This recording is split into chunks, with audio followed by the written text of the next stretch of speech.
अस्सलाम वालेकुम, welcome back to this channel. आज हम बिजनेस कम्युनिकेशन के अंदर फिफ्थ लेक्चर को डिस्कस करेंगे जो कि है हमारा process of communication. Previous video के अंदर हमने टाइप्स ऑफ कम्युनिकेशन को देखा था।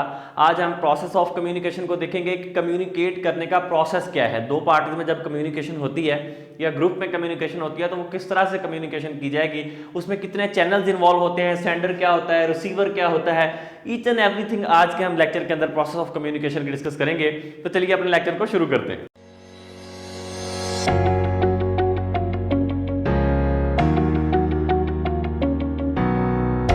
प्रोसेस ऑफ कम्युनिकेशन में हम सबसे पहले एक स्केच को डिस्कस करेंगे जिसमें हमारे पास सेंडर से लेके मैसेज और चैनल और फिर रिसीवर आता है। एक सेंडर से लेके जो रिसीवर तक का प्रोसेस है, मींस टू से दैट कि एक मैसेज भेजने वाले से लेके मैसेज रिसीव करने तक का जो प्रोसेस है उसको हम वन बाय वन डिस्कस करेंगे। इस प्रॉपर ये जो स्केच आपको नजर आ रहा है इसमें क्या क्या चीजें इन्वॉल्व होती हैं, ये पूरा कम्युनिकेशन प्रोसेस का एक स्केच है। सबसे पहले हमारे पास आता है सेंडर। एक ब्रीफली आपको पहले बताता हूं, सेंडर होता है जो मैसेज भेजता है और रिसीवर उसको रिसीव करता है। उसके दरमियान क्या क्या चीजें आती हैं। सबसे पहले हमारे पास होता है सेंडर जो मैसेज भेजने वाला है। आप एग्जांपल के तौर पे मुझे कंसीडर कर लें कि मैं आपको एक मैसेज डिलीवर कर रहा हूं। ये क्या है, एक सेंडर है, ठीक है, जो आप तक मैसेज रिसीव कर रहे हो। अच्छा, अब सेंडर यहां पर हम इसको कहते हैं कि रेफरेंट। रेफरेंट का मतलब है कि आपके माइंड के अंदर सबसे पहले एक आइडिया जनरेट होता है, एक्सप्रेशंस आते हैं, इमोशंस आते हैं, आप उसको पिक करते हो। आपका माइंड कहता है कि यार अच्छा आज हमने प्रोसेस ऑफ कम्युनिकेशन पे लेक्चर बनाना है, मेरे माइंड में एक आइडिया आया, ठीक है। तो वो आइडिया जब आया तो वो मैं क्या किया, उस आइडिया को फिर मैंने कन्वर्ट किया अपने वर्ड्स के अंदर, सैंपल्स के अंदर, पिक्चर के अंदर, और फिर मैंने उस मैसेज को डिलीवर किया। किसको डिलीवर किया? आप लोगों को। आप मेरे क्या हो, रिसीवर्स हो। तो मैंने अपना मैसेज डिलीवर करने के लिए सबसे पहले मेरे माइंड में आइडिया आया कि यार इस टॉपिक पे मुझे लेक्चर बनाना चाहिए, ये इंपॉर्टेंट टॉपिक है। तो क्या हुआ, रेफरेंट। सबसे पहले हम डिस्कस करेंगे रेफरेंट क्या होता है। Referent motivates the sender. ये या तो सेंडर को मोटिवेट करेगा या रिसीवर को, जो मैसेज को रिसीव कर रहा है उसको मोटिवेट करता है। अंदर से उसको बताता है कि इंफॉर्मेशन को यार शेयर करो। किस तरह से? या तो मैसेज करो, मैसेज, ऑब्जेक्ट, साउंड, साइट देखने के साथ, time schedule, idea, perception, sensation, emotion, ये सारी चीजें क्या है, या तो आपको वो सेट करेगा, आपको देखने से कुछ समझ में आएगी बात, या आप परसीव करोगे, या मैसेज को या ऑब्जेक्ट को कोई देखोगे, साउंड सुनोगे। तो ये सारी चीजें सुनने के बाद आप एक बॉम्ब का साउंड सुनते हो, टेररिस्ट की गोली की आवाज सुनते हो, तो आपको फौरन से मैसेज मिलेगा कि यार भाई आपने ये रिएक्ट करना है, ठीक है। आप उस तरह से फिर एक्शन लेते हो अपना। ये क्या होता है, रेफरेंट, जो आपको आइडिया देता है। आपको आइडिया आता है तो ही आप मैसेज को आगे कन्वे करते हो, ठीक है। And initiate communication. For example आपको बताता हूँ कि एक नर्स है, वो अपने एक पेशेंट को देखती है जो बहुत मुश्किल से सांस ले रहा है। अब वो ब्रीथ नहीं अच्छे से ले पा रहा, तो वो नर्स क्या करेगी, फौरन उसके माइंड में जाएगा अच्छा आप इसको ऑक्सीजन लगानी चाहिए, अब इसको कोई कम्युनिकेट करेगी। वो कम्युनिकेशन उसकी क्या है, उसके हरकत होगी, जो भी वो वहां पे एक्शन करेगी या उसके साथ पूछेगी, बात करेगी, या कुछ भी वो कर सकती है। तो वो क्या होगा, हमारे माइंड को एक रेफरेंट गया, मैसेज गया, सेंडर आ गया। अब हमारी बारी आ गई कि वो जो रेफरेंट मैसेज दिया वो सेंडर को मिला, उसके माइंड ने पिक किया। तो सेंडर क्या हुआ, sender is a person who encodes and send the message. जिसके माइंड में बात आई उसने उस मैसेज को एनकोड किया, फौरन से अपने वर्ड्स बनाए, सिंबल्स बनाए, इमोशंस को कन्वर्ट किया कि यार मैं इस मैसेज को किस तरह से हैंडल करूंगा।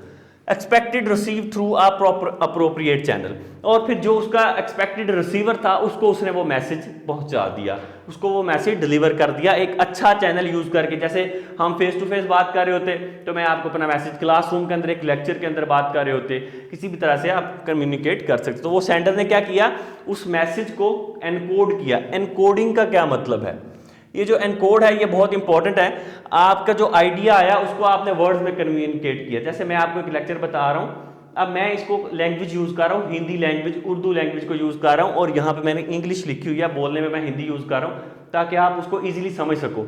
मैंने अपने वर्ड्स बना लिए यहाँ पे, साथ में कम्युनिकेट कर रहा हूँ, बोल रहा हूँ, ठीक है, स्पोक कर रहा हूँ। तो ये सब क्या हुआ, ये मैंने एनकोड कर दिया अपने मैसेज को, रिटर्न में लिख दिया इंग्लिश लैंग्वेज में ताकि आप उसको समझ सको, रिसीवर तक ये मेरी बात जो है वो कम्युनिकेट हो जाए। सेंडर के बाद हमने इनकोड तक कंप्लीट कर लिया। फिर हमारे पास बीच में आता है एक मैसेज। हमने एक वो मैसेज बना लिया, मैसेज आइडिया मिला, आइडिया से आपने उसको इनकोड किया तो वो एक मैसेज बन गया।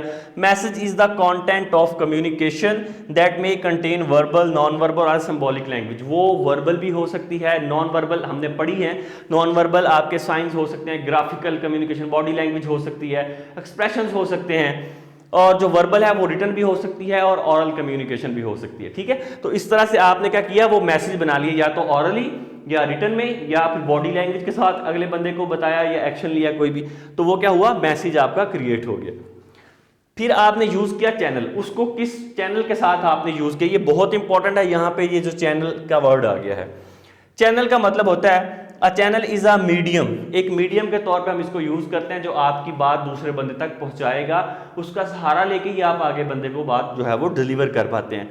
विच a message is sent or received between two or more people, for example seeing, hearing, touching, smelling and testing. आप टेस्ट करके, सुन के, देख के, आप किसी भी तरह से चैनल को यूज करके आप किसी को सामने से देख के इशारा कर देते हो, उसको आवाज कानों में जाती है, उससे आप कुछ भी एक्शन ले लेते हो।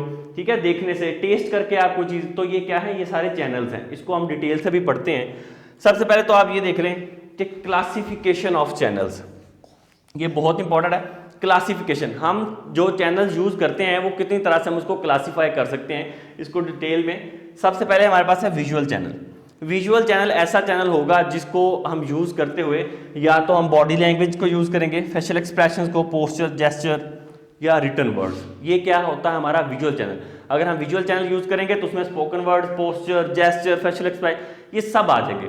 जो इस वक्त हम जहाँ पे मैं आपको बॉडी लैंग्वेज भी बता रहा हूँ, स्पोकन वर्ड्स भी हैं, रिटन भी है, तो ये क्या है, आपको पिक्चर भी नजर आ रही है कुछ, तो ये विजुअल चैनल है हमारा। ठीक है, अभी आगे जाके और थोड़ा सा क्लियर होता है। फिर हमारे पास है auditory channel, audio, just words, voice mail के साथ टेलीफोनिक कम्युनिकेशन जो होती है वो हमारी आ जाएगी। स्पोकन वर्ड्स, कोई साउंड हो गया, रिकॉर्डेड साउंड हो गया, ये हमारी क्या चीज़ें हैं, ये सारी हमारी क्या है, ऑडिटरी चैनल है, जिसमें ऑडियो के थ्रू हम जो है वो बात को कन्वे करते हैं। अब आपको समझ आ रही है कि सेंडर ने मैसेज भेजा, वो चैनल को यूज़ कर सकता है, या तो वो written words, spoken words, auditory channel use कर सकता है। नेक्स्ट है टेक्टाइल चैनल, इसके अंदर टच सेंसेशंस होती हैं। कोई बंदा आपके पास है, फेस टू फेस हो, आप उसको हिला के बताते हो अबे वो देख, ठीक है, वो क्या है, टच सेंसेशंस है। आप उसको सामने से उसको टच करके बता रहे हो कि भाई ये काम तुमने करना है, या इस चीज को देखो खतरा है आगे, कोई भी आप उसको बात कम्युनिकेट करना चाह रहे हो बेसिकली, तो टेक्टाइल चैनल यूज किया जाता है। फिर हमारे पास होता है कंबाइंड चैनल। अब ये दो चीजों से मिलकर बना है। कंबाइंड का मतलब क्या हुआ कि ऑडियो विजुअल मीडिया, उसके अंदर ऑडियो भी है, जैसे ये ऑडियो चैनल था, विजुअल था, ऑडियो और वीडियो दोनों चीजें मिलके हमने एक चैनल बना दिया। आप यहाँ पे अब देख भी रहे हो, सुन भी रहे हो, ठीक है, तो अब ये क्या हो रहा है, कुछ नजर भी आ रहा है, ये सब क्या है, ये कंबाइंड चैनल है हमारा, जिसमें आप इजीली बात को सुन भी रहे हो, समझ भी रहे हो। टच एंड स्पोकन वर्ड्स भी इसके अंदर शामिल हो सकते हैं। ठीक है, तो जैसे आप किसी बंदे को हिला के साथ मुंह से बोलते भी हो, उसको बताते भी हो, कम्युनिकेट भी कर देते हो, तो ये कौन सा चैनल हुआ, ये हुआ हमारा कंबाइंड चैनल। तो इन चैनल्स को यूज करते हुए हम अपना मैसेज जो है वो सेंडर जो है वो डिलीवर करता है रिसीवर को। अब यहां तक बात समझ आ गई। अब ये कुछ फैक्टर्स लिखे हैं मैंने, ये वो फैक्टर्स हैं जो कि कंसीडर किए जाने चाहिए वाइज सिलेक्टिंग योर चैनल। जब भी आपने अपना चैनल कम्युनिकेशन सेलेक्ट करना है ये वाला, तो आपको क्या करना है, इन फैक्टर्स को चूज करना है। सबसे पहले तो अवेलेबिलिटी ऑफ चैनल, जो चैनल आप यूज कर रहे हो वो अवेलेबल भी है, जिस पर्सन, अगर फेस टू फेस आप बात कर रहे हो तो सामने वाला बंदा आपके पास मौजूद भी होना चाहिए, अवेलेबिलिटी होनी चाहिए उस चैनल की।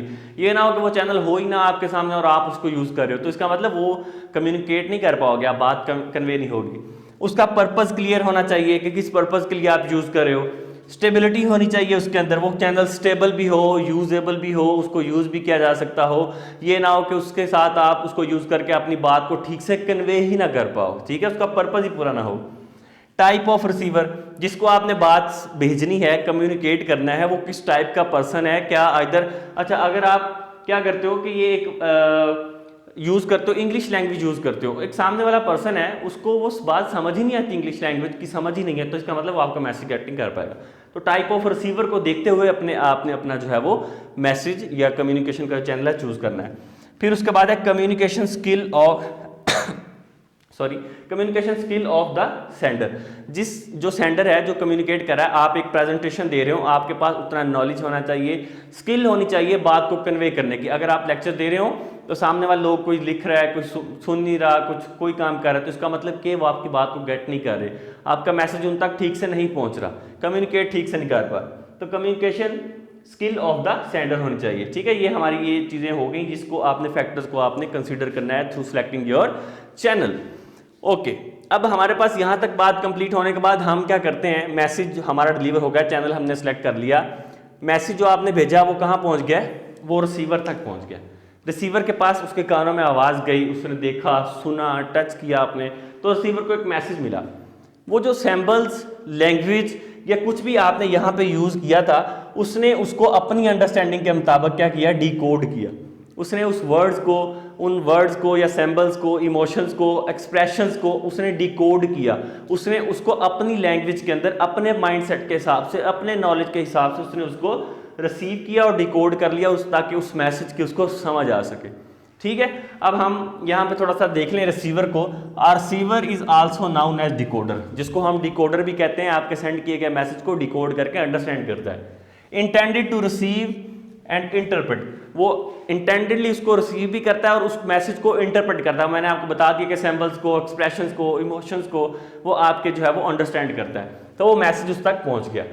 अब ये जो मैसेज उस तक पहुंचा, ये क्या करेगा, ये फीडबैक देगा। रिसीवर ने जो मैसेज सुना, आप टेलीफोनिक कन्वर्सेशन कर रहे हो, आपने कोई बात बता रहे हो, तो आगे वाला बंदा आपको हूँ, यस, ओके का रिस्पॉन्ड कर रहा है। अगर नहीं करेगा तो आप उससे पूछो, भाई तुम्हें समझ भी आ रही है, आर यू ओके? तो वो क्या करता है, आपको एक फीडबैक देता है, यस, नो, किसी भी तरह से वो आपको जो है वो आगे से कोई ना कोई रिस्पॉन्ड करता है या रिटर्न में ही रिस्पॉन्ड कर देता है। अगर रिटर्न कम्युनिकेशन है, लिख के आपको भेज देता है। तो वो क्या करता है, किसके पास जाती है, सेंडर के पास। तो दोबारा से प्रोसेस जो है वो रिपीट होता है, रिसीवर से फीडबैक और यहाँ पे सेंडर के पास जाती है। चैनल में ना एक चीज मैंने यहाँ पे नोट की थी, नॉइज। एक नॉइज होता है, नॉइज किसको कहते हैं, शोर, उसको दूसरे वर्ड्स में। अगर इसको हम एक्सप्लेन करें चैनल के पॉइंट ऑफ व्यू से, तो आपका चैनल इस तरह का होना चाहिए जिसमें नॉइज क्रिएशन ना हो। आप ऐसी जगह पे बात कर रहे हो जहाँ पे बहुत ज़्यादा शोर हो, जो आप बात कर रहे हैं सामने वाला उसको परसीव ही ठीक से नहीं कर रहा, उसको ठीक से अंडरस्टैंड नहीं कर पा रहा, तो इसका मतलब है वो कम्युनिकेशन आपकी ठीक नहीं होगी। आपने कुछ कहा, अगले बंदे ने कुछ सुना, उसका कुछ मतलब निकाल लिया, तो कम्युनिकेशन का पर्पस जो है वो पूरा नहीं हुआ। जो हमने यहाँ पे बात की, पर्पस पूरा नहीं होगा उसका। तो कम्युनिकेशन का चैनल, अगर फ़ोन पे बात कर रहे हो और फिर आपकी जो कन्वर्सेशन है वो ठीक से नहीं हो पा रही, आवाज़ कट रही है, कोई सिग्नल प्रॉब्लम है, तो इसका मतलब आपके चैनल में मसला है, उसमें नॉइज़ क्रिएशन आ रही है। तो ये तो था आज का हमारा लेक्चर जो है प्रोसेस ऑफ कम्युनिकेशन पे, जिसको हमने आज डिस्कस किया है। अगर आपको किसी भी तरह की कोई कन्फ्यूजन है प्रोसेस ऑफ कम्युनिकेशन में, तो आप हमसे डिस्कस कर सकते हैं, कमेंट कर सकते हैं। वीडियो अच्छी लगी तो इसको लाइक कीजिएगा, शेयर कीजिएगा। Thank you so much for watching this video.